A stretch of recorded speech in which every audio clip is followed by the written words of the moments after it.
Hurricane Monarch, right? Look at that visual hurricane with the Monarch gene, which is a recessive T-positive line. Probably I think Monarch is the nicest T-positive line in all python breeding.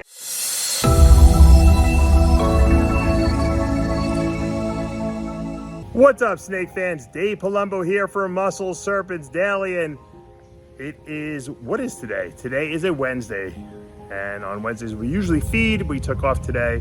We kind of did some frozen thawed yesterday. Today I'm gonna kind of just browse through my collection and show you some really cool female ball pythons, maybe even a couple males too, that I kind of like, and you might have seen some of these, you might not have. Some of these are going to be progress pictures showing you how they're putting on some nice size, and these are females that are on the brink. You know, they're 6 months to a year out from breeding age and size. So I like to show you guys what I got on the next generation, so to speak, that's coming up, and things that are getting me excited. So let's head into the snake room and check out what's going on today. Who says snakes don't like to climb? Look at my beautiful diamond python female. I caught her sitting on the little tree stump I put in there, or whatever you want to call it, tree branch, I don't know. Hanging out in the light, looking for food, even though she's not getting any food. This snake will eat every week if you want. If I let her, I won't let her. Look at that beautiful face. I got her from Tom Crutchfield, as you guys know. She almost looked like a T-positive when I bought her, and I think they call these Stardusts. They're kind of like a hypo / T-positive-ish looking diamond python. Seems to be a recessive trait. She's beautiful. I'm thinking very hard and long about possibly setting her up in that big, huge 6-foot enclosure I have. I'd love to put the other female and maybe the male in with her and cohabitate all three of them. That would be really cool. Just have to be careful when I feed them. They'll have to be separated, to be fed. But she's a beauty. She is a beauty. All right, looking at some of our grubs, a little bit more. Since I have some eggs in the incubator, they're hatching, but they haven't hatched yet, all of them. So I'll show them to you hopefully for tomorrow's video, assuming they come out. This is a clown that's het desert ghost. This female, I've been growing her up. She's been a little bit on the slower side. She kind of slowed down a little bit, but she's got some decent size. She's a 2020, so she's about 2 years old, and I'd like her to be a little bigger, but she's got some decent size here. Beautiful clown. Het for desert ghost. Obviously everyone loves desert ghost clowns. I like them. I think they're really clean looking, but I think there's a lot more that can be done with them than has been done. And I think maybe they might be a little overrated, but gotta have them, right? But I think with some other genes put in there, some dark genes, it's good. That clown and desert ghost together are gonna look great. If you guys watched my video with Bob Vu, he showed one of the cleanest desert ghost clowns I've ever seen. So hopefully we can make some of those down the road. Here's a beautiful Enchi Orange Dream, 100% het, pied, and clown female. She's 2 years old also. We're growing her up.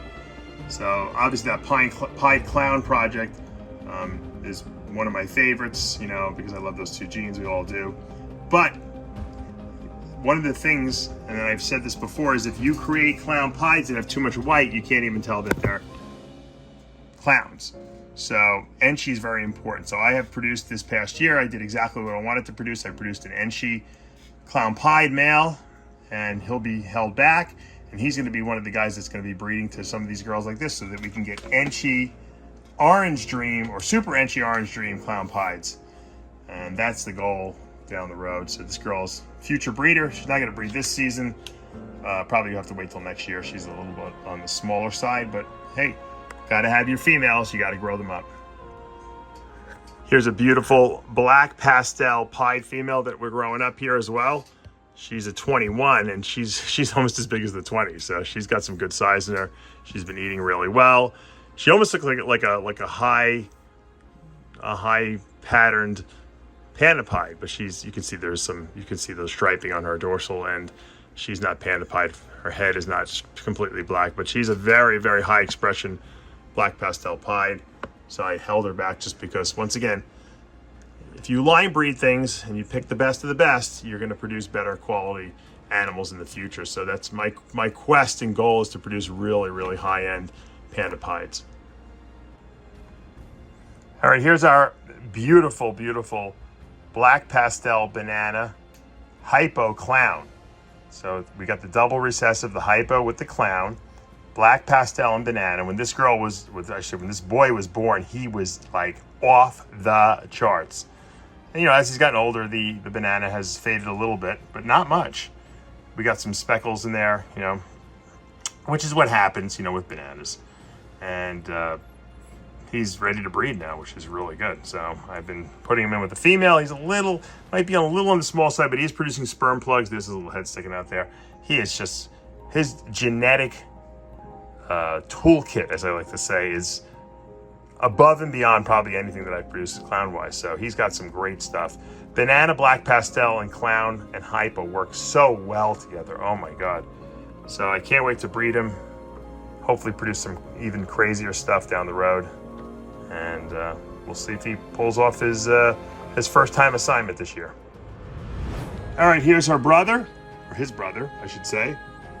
This is a Super Mojave banana, possible pastel, possible spout nose, possible black pastel, and I think it's a visual clown. I think this boy is visual clown. I black lighted him early in his life, and it looks like he's got clown patterning to me under a black light.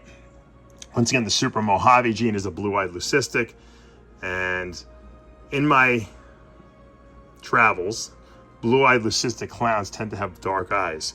So I don't see a really blue eye on this Super Mojave, so that's another little clue that I think indicates clown. I've seen it with super lesser. Super lesser clowns have dark eyes too, and they should have blue eyes, but they have black eyes. I think clown does something to the eye color. So I'm keeping this boy, obviously, because I got to prove him out, because God knows he could have even more genes than the one I just showed you had in him, potentially. So I don't want to just give him away and then regret my decision. So we'll hold him back too. Because if he is hypo clown and he has banana in him, then he's definitely valuable. So I don't want to lose that.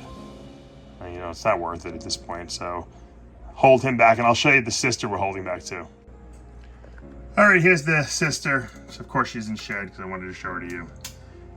I wasn't going to keep her, but once again, this whole clutch was so good. She's a spider, pastel, visual clown. She might be Mojave too, and she actually might be hypo. She could be a visual hypo. This could be like a honeybee. I guess it would be a honeybee pastel clown. I don't know. I don't know if she's definitely spider, there's for sure. So I said, I'll hold her back. What the heck? She's got so many great genes in her. If she is a hypo clown, that would make her, you know, something great to breed to, because I love hypo clown stuff. She's definitely in sheds, so she's not digging me playing around with her too much. So I'll just let her rest. But what a beautiful, that whole for three eggs to come out this great. You know I had to repeat the breeding. I gave that female the year off last year because she was late. She was a late breeder the year before that. But she's being bred right now early, so, because she had the whole 2022 off. So, all right. Let's see what this girl can produce. She might breed in 6 months, this girl. Who knows? She keeps eating the way she's eating, that's for sure. All right, I had to throw her in too. I know I showed her to you a lot, but I just love this girl. High intensity orange dream, leopard spot nose, head clown. This might be one of the best examples of high intensity orange dream. I think the leopard really brings that out. Spot nose obviously adds another level to it as well. And I just can't wait to see what this looks like in clown. Holy moly. That is a nice looking girl. She's put on good size. She's a great eater. I don't want to jinx it, but look at she's just getting better. This just shows you that Orange Dream gets better with age, because most other ball pythons will not look this good as adults. She is better than she was when she was a baby. maybe not, she's different. She's different, but she's just as good. And the orange and the high intensity orange dream is better for sure. That's what we like about it. As Ozzy always said, orange dream improves with age. Nope, got to throw her in, I guess, for good measure as well, because she's been putting on some amazing size. Pablo's got her on the accelerated eating plan, and hopefully she stays on it, because this is a Mandarin clown. That's right, that's the visual Mandarin and the clown together.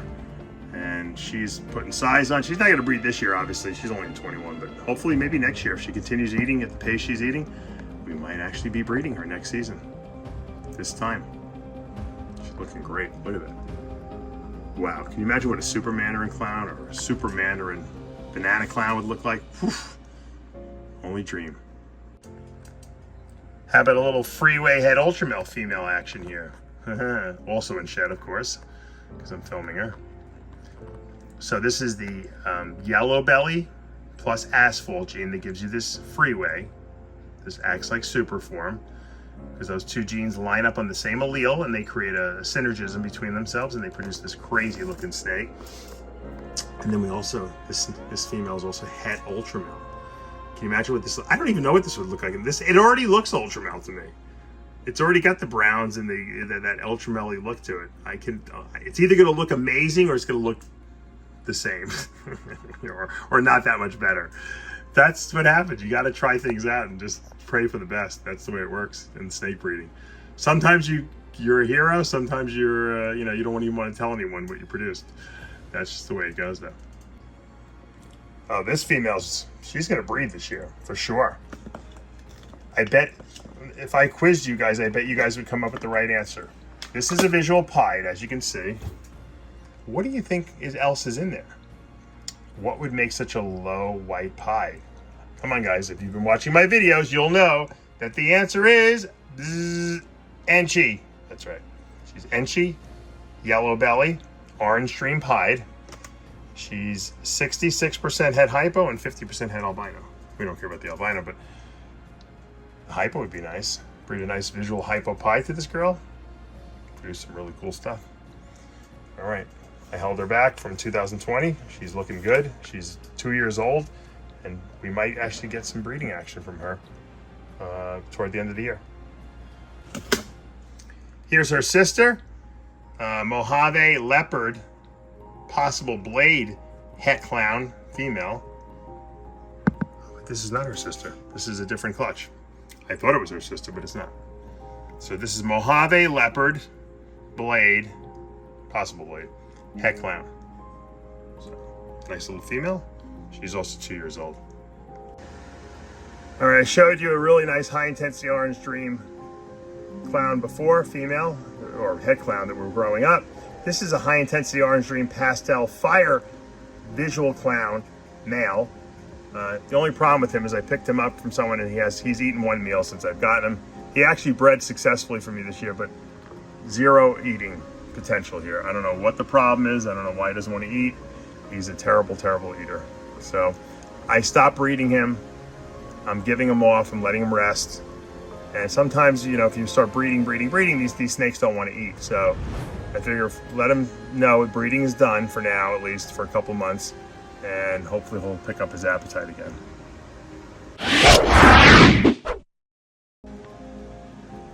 All right, here's my Enchi butter. One of the first ball pythons I really got. Right here, this female, she's nice and big. She's probably gonna lay some eggs. I wasn't gonna breed her this year, and then I said at the last minute, I threw in this male that is awesome. He is an ivory, which is a super yellow belly ultra male. So he's a visual ultra male. You can't tell, obviously, because he's an ivory too. But everything he's gonna throw is gonna be ultra, or one gene of ultra male. So we're gonna get some Enchi butter. Everything's going to be yellow belly, and everything will be het ultra male. So we're going to get some cool stuff from this breeding. I'm going to sell this female after she lays her egg. So if anyone's interested, she's beautiful. She always produces huge clutches too. But I'm trying to downsize. I have too many animals, and so she'll be up. But I love this male. He kind of served his purpose. He already produced what I wanted him to produce, but that doesn't even matter because he's gorgeous. how could you not keep a super yellow belly or an ivory ultra male? Just cool to say you have one. All right, we'll wrap up today's video with this, my gorgeous Hurricane Monarch, right? Look at that visual hurricane with the Monarch gene, which is a recessive T-positive line. Probably I think Monarch is the nicest T-positive line in all of ball python breeding. I think it's got more purples in it. It just really pops. And you know what? Hurricane's making it look really good here too, because Hurricane darkens it up, and those browns look, like I said, more purple. And you can see all the Hurricane swirls here. I mean, this girl is spectacular. But actually, this male is spectacular. I have 2 of these males too I produced, which is kind of cool. Potentially might sell one, but haven't decided yet. A couple of people have asked me about it, and I'm debating, but that's perfection right there. And I guess I hear the thunder in the background. It's Cape Coral, 5 o'clock, it rains every day in the summer. Monsoon season. All right, we're signing off. All right, guys, that's gonna do it for today here at Palumbo's Pythons and Boas. You can hear the thunder in the backdrop because we're getting a big rainstorm here. The monsoons are a-coming. And so we gotta wrap things up and get inside as quickly as possible. Hopefully you guys are checking out all the Daytona interviews I've been putting up and peppering in over the course of the last couple weeks. There's been some good ones. I think we have 3 or 4 more left that I edited down. And so I had a really good time in Daytona, talking to old friends, meeting some new friends, learning how to breed olive pythons and blue-tongued skinks, things that I haven't really mastered yet. So I want to thank everyone who talked to me in Daytona. I had a good time seeing Dave Kaufman and Tyler Nolan and all the celebrities of our YouTube generation. So guys, if you're enjoying all this programming, you know what to do. Hit that subscribe button, turn on your notifications, hit that like button. We'll see you back tomorrow morning. We don't all get washed away. I better get the ark out. The rains are coming.